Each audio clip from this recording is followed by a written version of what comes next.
자매 결혼식이 교회 가운데 참 놀랍게 이렇게 축복 가운데 참 이렇게 이루어졌는데, 결혼식 때 우리 조정호 형제 신랑 입장을 하는데 이렇게 다 이렇게 인사하면서 저는 그런 신랑 입장은 참 처음 봤는데,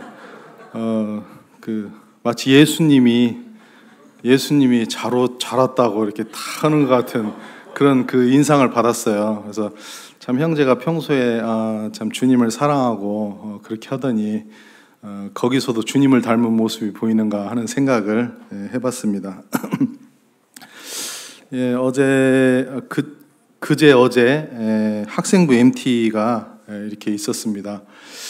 캠프장에서 학생부 MT가 있었는데 구도자 아이들도 이렇게 많이 왔더라고요. 그리고 찬양을 하는데 그 아이들이 이렇게 막 서가지고 이 찬양을 하는데 너무 좋더라고요. 찬양이 너무 좋고 정말 이렇게 저도 같이 막 흥이 나고 주님이 거기에서 같이 막 뛰시면서 찬양을 하는 것 같은 그런 느낌을 받았고요. 그리고 그 아이들이 캠프장에서 원 없이 뛰어놀고 또 이렇게 하나님 말씀을 듣고 또 잘 먹고 또 마음껏 이렇게 참 웃는 그런 모습을 봤을 때 저도 너무나 좋았습니다. 그리고 교사 형제자님들도 정말 이렇게 참 서로 아름답게 이렇게 헌신하고 수고하는 그런 모습들, 또 이 과자 간식이 이렇게 책상 위에 쫙 펼쳐져 있는데 편의점을 옮겨놓은 줄 알았어요. 정말. 그리고 맛있는 것만 엄선해서 이것도 이제 그 과자도요, 많이 먹어봐야 알아요. 많이 먹어봐야 뭐가 맛있는 줄 알거든. 근데 저는 저녁 먹기 전에 그 과자 간식을 너무 많이 먹어가지고 그래도 저녁을 또 너무 잘 나와서 또 잘 먹었습니다. 살을 뺄 수가 없어요. 참 고민입니다. 그리고 우리 형제 자매들이 차량이 많이 부족했는데 우리 형제 자매들이 다 자원해서 함께 해가지고 차량 봉사하면서 교회가 이렇게 다 함께하는 이런 모습들이 너무 좋았습니다. 우리 예비 중학교 1학년 아이들도 함께해서 더 좋았고 우리 주님이 얼마나 기뻐하셨을까 하는 생각이 들었습니다. 또 그리고 그 토요일 날 어제는 우리 유초등부 남학생들 교사 포함해서 총 26명이 근처에 그 전주 모악산 쪽인가요? 거기에 그 눈썰매장, 올겨울이 좀 눈이 좀 오고 그래서 눈썰매장 가서 이렇게 또 재밌게 놀았다고 그랬는데, 저는 이제 눈썰매를 이제 타진 않았지만 마음은 또 함께해서 마음이 참 좋고 흐뭇했습니다. 교회가 우리가 함께한다는 게 얼마나 감사한지 참 그런 생각이 들었습니다. 요한복음 8장 방금 찾은 말씀을 같이 형제님 교독하시겠습니다. 예수는 다 각각 집으로 돌아가고 예수는 감람산으로 가시니라.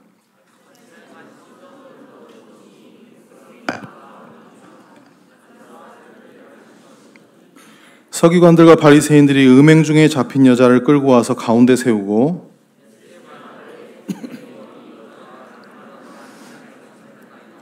모세는 율법에 이러한 여자를 돌로 치라 명하였거니와 선생은 어떻게 말하겠나이까?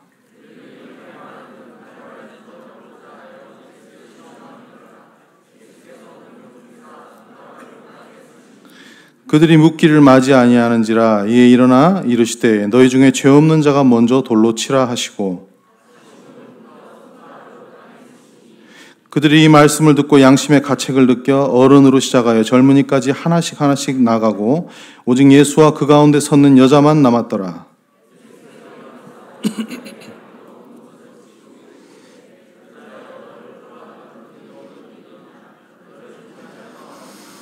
같이 읽으시겠습니다. 대답하되 주여 없나이다. 예수께서 이르시되 나도 너를 정죄하지 아니하노니 가서 다시는 죄를 범하지 말라 하시니라. 저희가 잘 아는 가늠하다 붙잡힌 여인을 대하시는 예수님의 모습이 나와 있는 말씀입니다. 오늘 설교의 제목은 나는 무엇에 관심이 있는가 제목입니다.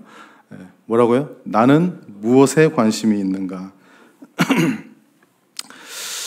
먼저 1절에 보게 되면 예수님께서 다 이렇게 각각 집으로 갔는데 예수는 감람산으로 가시니라.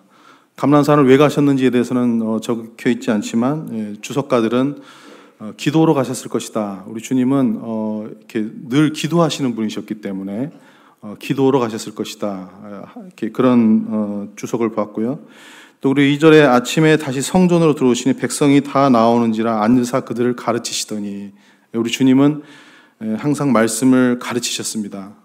그래서 우리 주님의 기도의 본, 또 가르침, 말씀의 가르침의 본을 생각할 때 우리가 기도하고 우리가 늘 이렇게 기도로서 하나님 앞에 나아가고 또 배움의 중요성, 가르침의 중요성, 배움의 중요성이 얼마나 중요한지를 우리 주님을 통해서 알 수가 있습니다. 그래서 우리가 교회 가운데 소그룹이 우리가 굉장히 활발하잖아요. 그래서 배우지 않으면 방법이 없죠. 배우지 않으면 그 사람은 육신으로 살 수밖에 없고 세상으로 살 수밖에 없죠. 그래서 우리가 이 배우는 것이 굉장히 중요합니다. 그래서 우리 주님의 이 본을 보게 될 때 이 소그룹, 교회의 이 배움이 얼마나 중요한가, 이런 부분을 주님으로부터 다시 음성을 듣습니다. 그러면서 이제 이 내용들을 이렇게 보니까 3절부터 11절까지의 내용이 이 서기관과 바리새인들이 이 음행 중에 이 잡힌 여자를 끌고 옵니다. 근데 이제 이 여자를 끌고 오는 그 이유가 예수님을 시험하기 위해서, 예수님을 공경에 빠뜨리고 예수님을 이렇게 처형하는 표현, 예수님을 어쨌든 이렇게 죽이고자 하는 그런 계략을 가지고 이 여인을 볼모로 이렇게 잡아오는 상황입니다. 그때 이제 예수님께 이 모세의 율법에 이런 여자를 돌로 치라고 했는데 예수님 뭐 주님이라고도 하지 않아요. 그냥 선생은 어떻게 말하겠습니까? 이렇게 이제 질문을 던집니다. 그런데 이제 그때 이제 사람들이 또 돌로 치려고, 거의 주변에 있던 그 남녀노소 모든 사람들이 이 이야기를 듣고 돌로 치려고는 그런 반응을 보였고, 예수님께서는 이 간음하다 붙잡혀온 이 여인을 대하시면서 그 여인을 그 위기 가운데 건져주시고, 나도 너를 정죄하지 않겠다, 다시 가서 죄를 범하지 말라, 이렇게 하시면서 이 장이 끝나게 됩니다. 이 말씀을 통해서 오늘 이렇게 함께 교훈받고자 합니다. 먼저 이 여인이 지은 죄를 봤을 때, 이 여인이 지은 죄는 가벼운 죄는 아닙니다. 하나님의 그 율법에 보게 되면 이렇게 간음하다가 잡힌 여인이 정상적인 방법으로 이렇게 그 성의 어떤 그런 그 생활을, 관계를 하지 않은 그런 그 간음의 죄를 범했을 때 그 여인을 율법에서는 그런 사람을 돌로 쳐 죽여야 된다. 이 사형에 해당하는 그런 죄질이 굉장히 무겁습니다. 가벼운 죄는 아닙니다. 먼저 이제 그런 부분을 알게 되고, 여기에 이제 등장 인물들이 이렇게 있는데, 서기관, 바리새인, 그리고 돌 들려 치려고 했던 남녀노소, 간음하다 붙잡힌 여인, 그리고 예수님, 이렇게 있는데, 서기관과 바리새인들하고 이 돌로 치려고 했던 이분들은 이렇게 예수님과 다른 그런 태도를 보였죠. 이들은 돌로 치려고 그랬잖아요. 모세율법에 돌로 치라고 그랬으니까. 그렇다면 나는 어떤 입장을 이 순간에 가지겠는가? 우리 형제자매들은 어떤 입장을 가지시겠습니까? 이 질문을 이렇게 동일하게 모세율법에 돌로 치라고 했는데 여러분은 어떻게 하시겠습니까? 이렇게 물어본다면 지금 이 순간 우리는 어떤 대답을 이렇게 하겠습니까? 근데 여기에는 그 참 애매한 상황인 게, 돌로 만약에 치면 이 사랑의, 예수님이 평소에 가르쳤던 사랑의 가르침에 위배가 됩니다. 그리고 로마의 법을 어기게 돼요. 그때 당시에 이제 로마의 지배를 받고 있었기 때문에 로마에서 이것을, 로마 정부에서 판단을 해서 처형을 해야 되는데, 이걸 예수님이 그냥 나서서 이렇게 하게 되면 로마의 법을 어기게 되는 그런 부분이 있고요. 또 그리고 봐주면 율법을 어기게 돼요. 그러니까 양쪽 중에 하나를 선택해도 다 이건 처형을 받는 거예요. 그러니까 이들이 굉장히 그 머리를 굴려서 예수님을 공경에 빠뜨리기 위해서 이런 제안을 이렇게 했습니다. 그리고 그 사람들은 돌로 쳐 죽여야 된다 하고 주변에 있는 사람들 그 돌로 쳐 죽이는 걸 선택을 했습니다. 자, 그렇다면 나는, 우리 일상 가운데 돌아보면 이 세상은 판단과 정죄의 세상 속에 저희는 이렇게 살고 있습니다. 우리는 수시로 이런 상황을 사실은 마주해요. 물론 우리 주변에 이렇게 가나마다 붙잡혀온 여인이 뭐 이렇게 수시로 있는 건 아니지만 이와 비슷한 우리가 정죄하고 판단해야 될 그런 상황이 우리 주변에 많이 일어납니다. 첫 번째 가정에서 우리가 이제 볼 수 있습니다.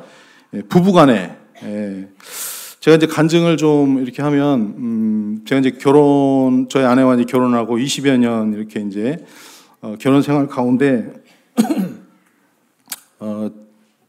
얼마 전까지만 해도 부부 싸움이 이렇게 일어나면 저는 이제 제가 가지고 있는 논리로 저희 아내를 이겼습니다.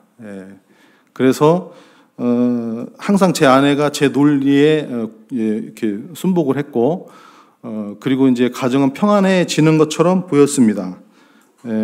그런데 물론 제가 잘못된 말을 한 건 아니에요. 다 옳은 말 했어요. 그러니까 이겼겠죠. 안 해보셨나 봐요, 부부싸움. 그런데 20년 동안 논리로 설득하고 이겼다고 생각했는데, 뭐 이겼다는 표현보다도 납득을 시켰다고 생각했는데 하나도 안 변했어요. 그리고 상처만 쌓였습니다. 제가 요구했던 그 말의 내용에 대해서 그 아내가 그걸 듣고 변화한 게 아니고 변화를 노력을 했다고 하더라고. 근데 안 돼. 노력이 안 되고 변화가 안 되고 상처만 쌓였습니다.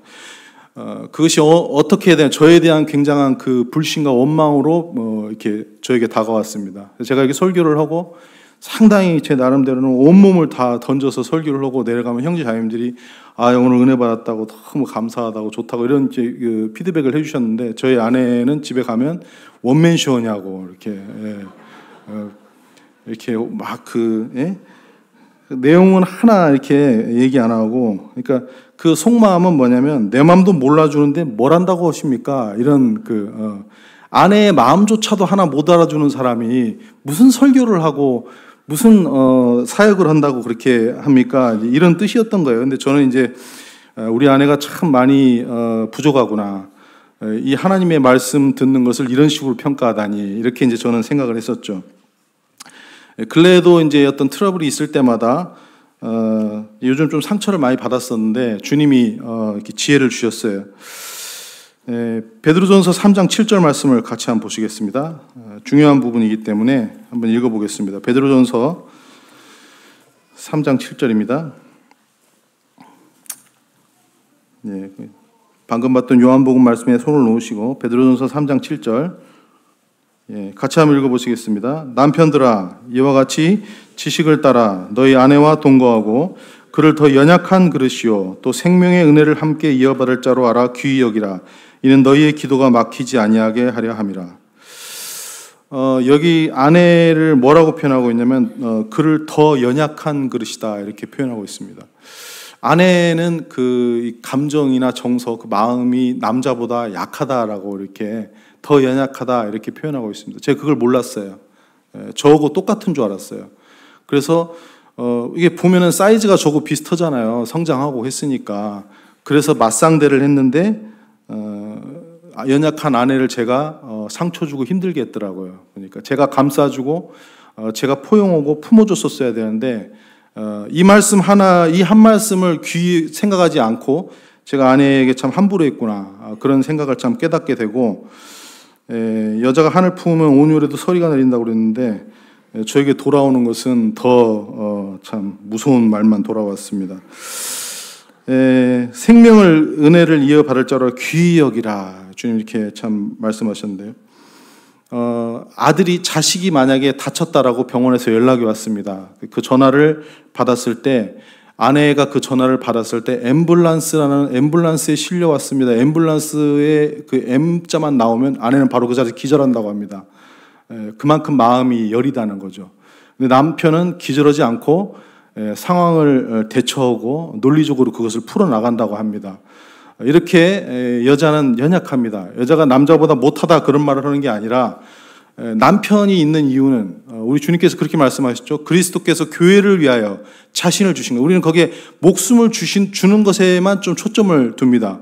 그런데 그 이전에 그리스도께서 교회를 사랑하신 것은 동등한 사랑이 아니에요. 아내를 차별하고자 하는 게 아니라 연약한 교회를 주님이 사랑하신 것은 성육신의 사랑이죠. 그래서 남편들에게 요구하는 사랑은 아내를 그렇게 사랑하라는 거예요. 아내는 약하게 지어졌어요. 약한 아내를 데리고 논리적으로 맞대응하면서 아내를 힘들게 하는 것은 그것은 못난 남자다. 예. 그래서 정말 그렇게 아내를 품고 사랑하고 내가 도와줘야겠구나 이런 것을 이제 알고 난 다음부터는 이렇게 제가 이렇게 아내에게 미안하다고 말하는 게 그렇게 어렵지 않더라고요. 여유가 생기고 내가 품어줘야겠구나. 그래서 예전에 유인가 형제님께서 남자가 먼저 미안하다고 해야 된다. 그 말을 하셨을 때 제가 속으로 그렇게 생각했습니다. 형제님은 그렇게 하시는가? 형제님 못 하실 것 같은데 이제 그렇게 생각을 했는데 그건 모르겠습니다. 물어보셔요 형제님께. 아마 하셨을 것 같은데 근데 이게 크게 어렵지 않더라고요. 그리고 제 안에 성취감이 생겼어요. 아, 내가 남자구나. 그 성취감이 생기고, 내가 손해보는 게 아니고 더 기쁨이 이렇게 생기고, 자존심이 하나도 상하지 않고, 진짜 저를 돌아보게 됐어요. 참 놀라운 하나님의 말씀이다 하는 생각을 해봤습니다. 이렇게 부부간의 관계 가운데에서도, 우리는, 이러한 사랑을 행하는 것이 아니라, 판단하고, 정죄하고 질책하고 서로 누가 맞는지 이겨먹으려고 하는 이런 것들을 우리 흔히 보게 됩니다. 부모와 자식 간의 관계에서도 보게 되면 자녀들이 이제 성장을 하면서 겪는 여러 시기들이 있어요. 우리가 소위 말하는 미운 4살이라는 표현이 있습니다. 4살만 되면 진짜 정말 밉다. 이런 말을 정말 안 듣고 아이들의 이제 그 자아가 좀 형성되는 그런 시기인데 또 사춘기가 있죠. 저는 이 사춘기에 대한 좀 공부를 제가 원해서 한 건 아닌데 이렇게 해보면서 느낀 점이 있어요. 깨달은 부분이 영적이든 정서적이든 우리가 영적으로 성장하든 정서적으로 성장하든 우리의 삶 가운데 사춘기가 오는구나. 그것은 진정한 그 성숙에 이르기 위해서 요동치는 이 아픔, 그게 이제 사춘기다. 저는 그렇게 해석이 되어졌습니다. 그래서 사춘기 때 이제 자녀를 볼 때 이제 그런 말을 하죠. 이건 내 자녀가 아닌 것 같아. 너무나 말을 안 듣고, 그런 이제 부모들의 얘기가 있는데, 그때 이제 이 호르몬이 굉장히 왕성하게 이렇게 이제 움직이고, 또 감정의 기복이 굉장히 심한, 이게 성인이 되기 위해서 굉장히 질풍노도의 시기 같은 그런 급변하는 그런 상황을 맞이하게 되는데, 이런 것들을 인격적으로 그 흐름을 우리가 이해하지 못하면은, 쟤 왜 저러나? 쟤 내 자식, 저건 진짜 문제네? 거기다가 신앙이라는 이름을 거기다가, 이렇게 얹으면 이건 진짜 잡는 거예요. 자식을 완전 죽이는 거죠. 그런 상황까지 가게 되면. 근데 그게 아니라 그런, 상황을 마주하게 될 때, 우리 하나님은 정말 인격적이시구나. 로봇처럼 획일화되게 이렇게 딱딱딱 군대처럼 그렇게 사람이 키워지는 게 아니라 이러한 시기도 겪으면서 그 아이는 얼마나 힘들겠습니까? 우리도 이런 영적인 사춘기 가운데 있을 때 얼마나 많은 그런 고뇌를 하고 그런 여러 가지 그런 갈등이 있겠어요? 그때 그런 시기를 통해서 진짜 성장하고 성숙하기 위한 그런 그 시기를 맞이한 걸 가지고 정말로 축복하고 정말로 기도해주고 정말 감격해야 되는 게 우리가 해야 될 일인데 우리는 그때도 역시 이 서기관과 바리새인들과 돌로 치려고 했던 사람들처럼 판단하기 일쑤고 정죄하고 그렇게 하는 것이 우리에게 얼마나 우리의 가정에서부터 우리가 그런 것이 얼마나 많은가 하는 생각을 해보게 됩니다. 교회 가운데에도 마찬가지입니다. 성도 간에도 그렇고요. 또 우리 구도자, 어린이 청소년 우리 교회 가운데 나오는 아이들을 바라볼 때에도 우리는 판단과 정죄의 잣대를 가지고 그 아이들을 바라보면 그 아이들이 마음에 드는 사람이 하나도 없을 겁니다. 주님이 그 포도원의 비유를 보게 되면 새벽 6시부터 오후 5시까지 이렇게 나오는 사람들을 열거하고 있는데 주님은 어디에 계실까요? 우리 주님의 마음은 오후 5시에 온 사람들을 맞이하고 계십니다. 근데 우리는 성도 간에도 새벽 6시에 나온 사람이라고 생각하기를 원하고 또 아이들을 대할 때에도 새벽 6시로 끌어올리는 그런 것에 목적을 둘 수가 있습니다. 그래서 어디까지 참냐면 오후 3시까지는 참아요. 아직 시간이 좀 남았잖아. 오후 3시까지 움직이면 좀 참습니다. 근데 5시에 이렇게 들어오지도 못하고 밖에 머물러 있는 사람을 보면 그때는 이제 못 참죠. 우리 마음에 그런 판단이 일어나게 됩니다. 오늘 이 본문의 배경을 보게 될 때 주님이 어디 계셨는지 우리는 봐야 됩니다. 주님은 서기관과 바리새인들이 주님을 시험하는 이런 그 시험에도 주님은 계시지 않았습니다. 동일하게 이 장소에 계시긴 했지만 주님은 그들과 함께 하지 않았습니다. 돌로 치려고 오는 자들에게도 주님은 이들은 6시, 9시, 12시, 오후 3시 여기에 거하면서 우리 주님을 그 자리에 있게 하기를 원했습니다. 그러나 주님은 그 자리에 있지 않았습니다. 마치 아무도 불러주는 사람이 없는 연약한 그 5시에 있는 사람들처럼 그 가늠하다가 붙잡힌 그 여인의 옆에서 우리 주님이 계셨던 것을 우리는 보게 되었습니다. 우리가 구원받고 주님을 사랑하고 주님을 섬긴다고 하면서 우리는 몇 시에 있기를 원하십니까? 주님은 우리에게 주님과 함께 5시에 있기를 원하실 겁니다. 이번 명절 때 친척들과 친구들 또 이웃들을 우리는 만나게 될 것입니다. 그들을 바라볼 때 우리 주님이 가늠하다 붙잡힌 여인을 바라봤던 것처럼 우리가 그들을 참 바라보는 것이 필요하지 않나. 그러면서도 한 가지 우리가 이제 주의해야 될 부분이 있는 게 우리 주님의 사랑은 거룩한 사랑이죠. 성경에 보면 그 아나니아와 삽비라 사건이 있습니다. 성령을 속이고 그렇게 하나님을 속였던 그들을 하나님께서 그 자리에서 데려가시는 사건이 있었고, 누가복음 10장 13절에 고라신과 베세다를 책망하시는 그 고호를 책망하시는 주님의 그런 그 말씀이 있습니다. 하나님께서 한량없는 은혜를 베푸셨음에도 불구하고 오히려 주님을 믿지 않고 거절한 이 도시를 향해서 두로와 시돈에게 이렇게 행했더라면 이들이 정말로 회개했을 텐데 하면서 그들을 책망하는 장면이 나옵니다. 실제로 지금 이 도시는 어디에 있는지도 모를 정도로 없어져 버렸습니다. 우리가 이러한 것들을 보게 될 때 우리가 주님의 사랑으로 다가가야지만 사랑의 방법이 달라요. 악하고 돌이키지 아니하고 주님을 대적하려고 하는 그런 편에 있는 사람들을 무조건 복음은 구걸하는 것이 아니라 그들에게는 이 하나님의 이런 자존심을 이렇게 침해하는 이런 부분들에 대해서는 주님의 거룩한 사랑으로 다가가는 것이 주님의 참 사랑이다는 것을 생각해 보게 됩니다.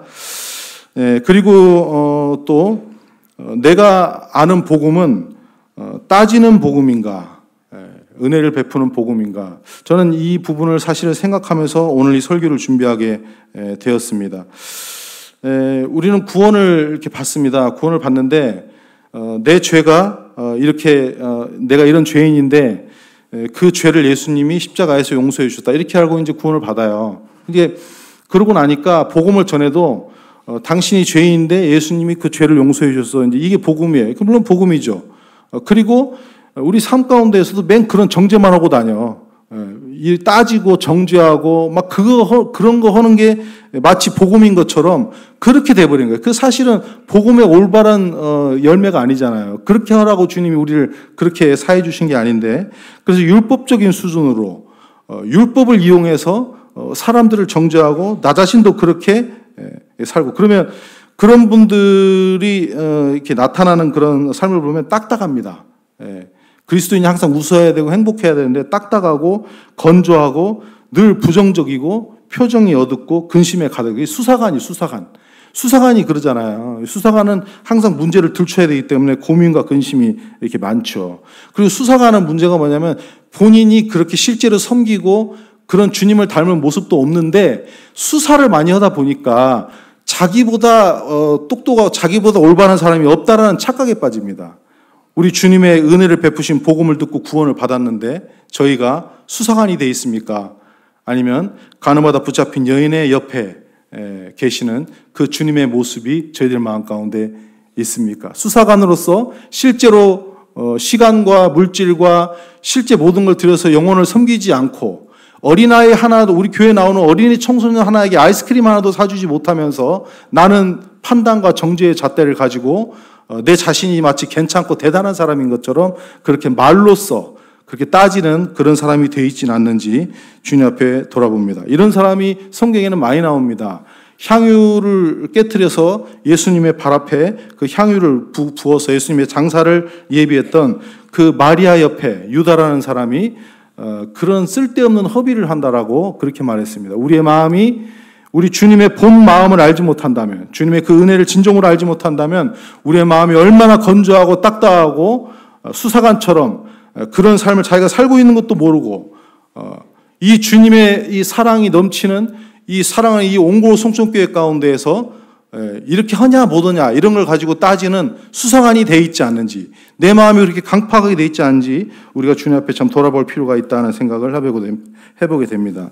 주님이 율법을 주신 이유는 율법을 지켜서 구원받으라고 주신 게 아니라 참 사랑이신, 내가 사랑이 없음을 깨닫고 참 사랑이신 주님을 만나게 하기 위해서 주님이 율법을 주셨고, 율법은 옳고 그름의 기준은 제시해 줄 수 있지만 율법은 능력을 줄 수 없습니다. 그 사람을 변화시킬 수 있는 힘을 진실로 줄 수 없죠. 오직 은혜만이 그 사람을 진리 가운데로 인도해 줍니다. 그래서 이 여인에게 주님이 나도 너를 정죄하지 않겠다고 하시고 다시 가서 죄를 범하지 말라고 한 것이 우리 주님의 은혜와 진리의 우리 주님의 말씀이죠. 은혜를 베풀고 진리 가운데 나아갈 수 있게 하는 것이 주님의 방법이시죠. 자, 그리고 세 번째로 생각해 볼 수 있는 게 우리 주님의 관심은 어디에 있었나, 우리 주님의 복음은 진정으로 무엇을 말하는가, 이런 부분을 한번 볼 수 있습니다. 그것은 뭐였냐면 우리 주님은 영혼에게 관심이 있었습니다. 우리가 옳고 그런 것을 따지고 판단하고 그런 걸 가지고 자부심을 가지고 그런 것을 잘하는 그런 복음은 주님이 우리에게 주신 복음이 아닙니다. 우리 주님은 그런 것을 하는 분이 아니시고 영혼에게 관심이 있었습니다. 그래서 이 가늠하다 붙잡힌 이 여인을 불쌍히 여기시고 이 여인 옆에 계셨습니다. 사랑하는 형제 자매님들, 아까 제가 설교 주제를 그렇게 말씀드렸죠. 나는 무엇에 관심이 있는가? 나는 가정 안에서, 나는 부부 간에, 나는 자녀에게, 내가 만나는 모든 사람들에게, 성도 간에, 우리 교회에 있는 어린이 청소년 간에, 우리 교회 가운데 영혼에 관심이 있고, 아내에 관심이 있고, 남편에 관심이 있고, 자녀에 관심이 있고, 우리 교회 성도들에게 관심이 있고, 그 성도들의 형편에 대해서 관심이 있고, 구도의 영혼들에게 관심이 있어야 되는데, 이것을 잘하냐 못하냐, 이것이 맞냐 아니냐, 그런 사건을 따지듯이 그렇게 따지는 그런 모습이 나에게 있지 않는지, 우리 주님은 거기에 계시지 않았습니다. 그래서 이런 부분들 우리가 교훈받게 됩니다. 제가 간증을 하면, 저희 아들 지성이가 있는데 제가 이제 휴대폰을 사줬어요. 좀 전에, 오래전에 휴대폰을 사주면 보통 이제 그 공짜로 휴대폰을 이렇게 구입을 하면 6개월 정도 이벤트 요금을 써야 돼요. 그래서 데이터를 무제한으로 주는 그 요금제, 프리미엄 요금제라고 그러죠. 이제 그걸 이제 써야 돼요. 근데 그게 이제 다 끝났어요. 끝나서 이제 얘기를 했어요. 이제 끝났으니까 다음부터는 그 데이터가 한정돼 있으니까 그것만 써야 된다. 그렇게 얘기를 했는데 이틀이 지나서 저희 아내에게 문자가 왔습니다. 보호자분에게 이렇게 문자를 보낸다고 하면서 10기가의 데이터가 이틀 만에 다 소진이 된 상황에 있다라고 문자가 왔습니다. 저희 아내와 제가 그 순간 굉장히 당황을 했습니다. 그래서 저희 아들에게 그렇게 얘기를 했습니다. 너 이게 지금 뭐냐? 이틀 만에 어떻게 10기가를 쓸 수가 있냐? 이건 진짜 큰 문제다. 그러니까 이제 저희 아들이 이제 그 반론을 펼쳤는데, 이틀 만에 10기가를 쓴다는 건 불가능합니다. 그래서 그건 제가 쓴 것이 아니고 그건 그 통신사에서 잘못 그건 보낸 겁니다. 이렇게 이제 반론을 펼쳤습니다. 그때 제가 아들의 어떤 의견은 제 귀에 들어오지 않았습니다. 그러면서 저의 명석한 두뇌와 순발력으로 제 아들에게 이렇게 말했습니다. 유튜브 영상을 보게 되면 데이터를 많이 쓰게 된다. 그리고 너 잘 때 음악 듣고 자지 않냐. 그러니 네가 이틀 만에 충분히 쓰고도 남는다. 빨리 회개해라. 이렇게 촉구했습니다.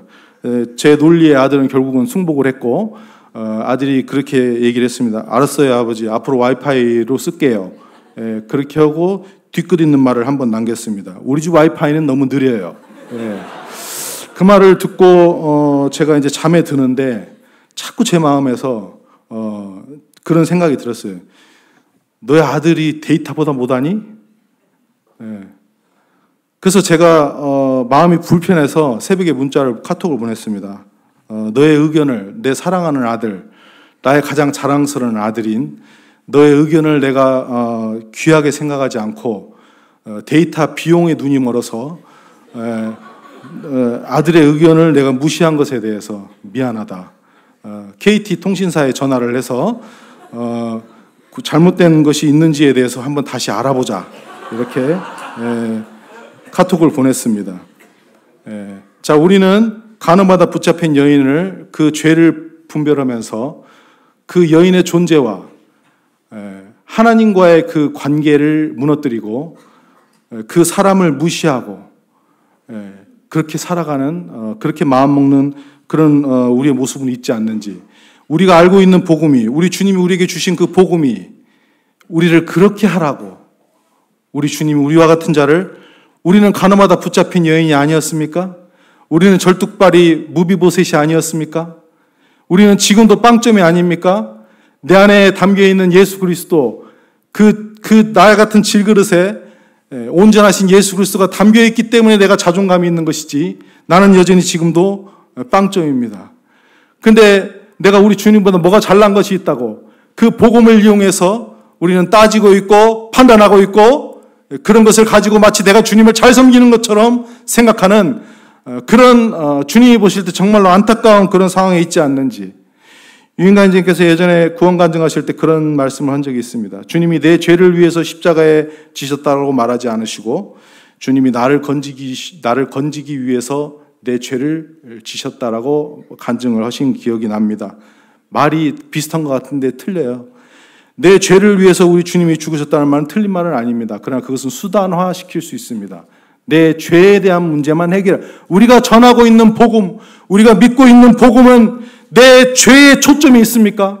내 죄를 해결하는 것에 초점이 있어서 마치 빚을 졌는데 그 빚을 갚아주신 주님만을 믿고 그런 주님을 전하고 그런 것에 대해서 판단하고 정죄하는 삶을 살고 있는 그런 복음이 우리에게 복음입니까? 아니면 나 같은 것을 구원해 주시고 나를 살리시고 하나님과 그런 관계를 맺어주시기, 자녀 삼아주시기 위해서 나의 죄를 짊어지신 그 인격적이신 그 예수님을 우리가 믿고 있습니까? 자, 그리고 이 서기관과 바리새인들은 이 여인에게 있어서 선한 결과가 나오는 것에 대해서 관심이 없었습니다. 이들은 예수님을 시험하는 데 관심이 있었고, 돌을 들어 치려고 하는 사람들은 이 여인을 모세율법에 따라서 죽이려고 하는 데만 관심이 있었습니다. 그러나 그 여인이 회개하고 돌이키고 주님을 믿어서 변화가 되어서 선한 결과로 그 여인이 나올 것에 대해서는 조금도 관심이 없고 아무 생각이 없었습니다. 우리 교회에 나오는 어린이 청소년, 구도의 영혼들이 있습니다. 연약한 지체들이 있습니다. 그러나 그들이 때로 실수할 수 있고 부족할 수 있습니다. 그러나 그들이, 우리 주님은 반드시 그들을 변화시키십니다.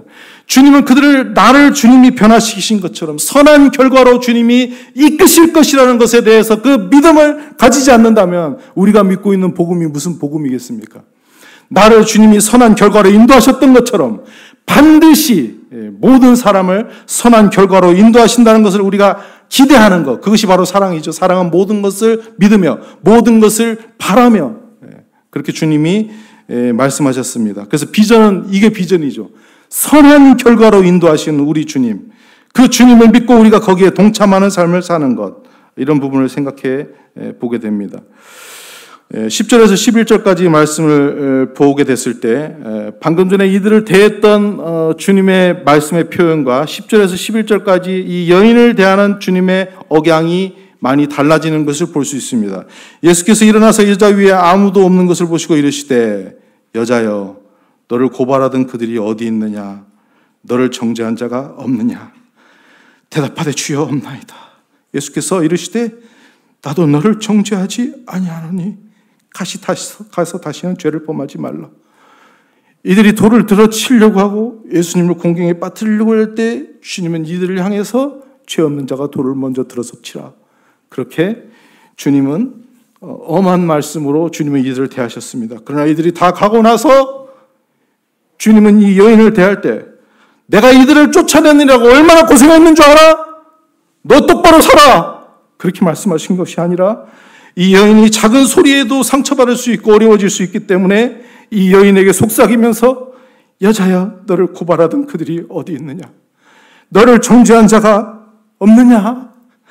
나도 너를 정죄하지 아니하노니 다시 가서 죄를 범하지 말라라고 주님은 온유하신 음성으로 이 여인에게 다가가셨습니다.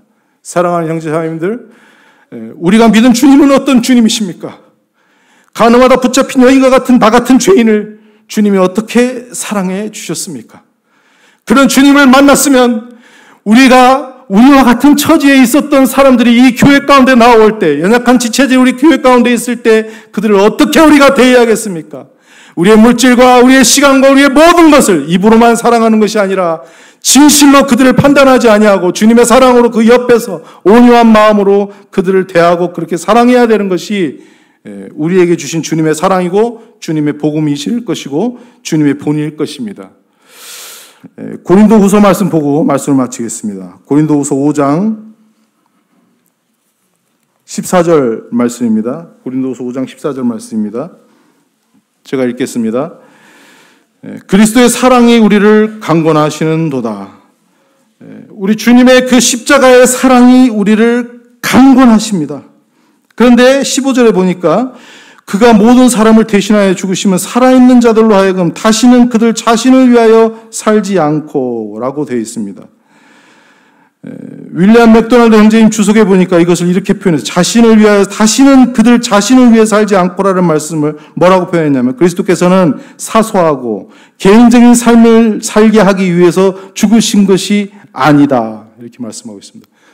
사소하고 개인적인 삶을 이기적으로 챙기면서 영혼을 바라볼 때는 판단과 정죄의 시선으로 바라보는 것이 아니라 우리 주님이 그런 사소하고 개인적인 나를 위해 살게 하기 위해 죽은 것이 아니라 그런 것을 따지고 그런 것을 이유를 잡고 나는 가장 괜찮은 사람인 것처럼 그러라는 것이 아니라 오직 그들을 대신하여 죽었다가 다시 살아나신 이를 위해 그 주님을 위해 살게 하시고 주님의 마음을 본받고 주님이 가 있는 자리에 나도 가 있고 주님과 함께 실제로 주님이 모든 것을 들이셔서 우리를 구원하신 것처럼 우리도 그렇게 주님이 살으라고 하시는데 그 말씀이 어디 있냐면 18절 19절에 나와 있습니다. 모든 것이 하나님께로부터 났으며 그가 그리스도로 말미암아 우리를 자기와 화목하게 하시고 우리에게 화목하게 하는 직분을 주셨으니 곧 하나님께서 그리스도 안에 계시사 세상을 자기와 화목하게 하시며 그들의 죄를 그들에게 돌리지 아니하시고 화목하게 하는 말씀을 우리에게 부탁하셨느니라.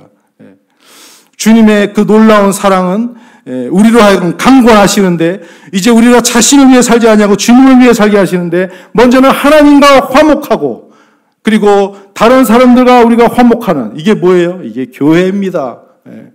하나님께서는 우리를 그렇게 인도해 주십니다.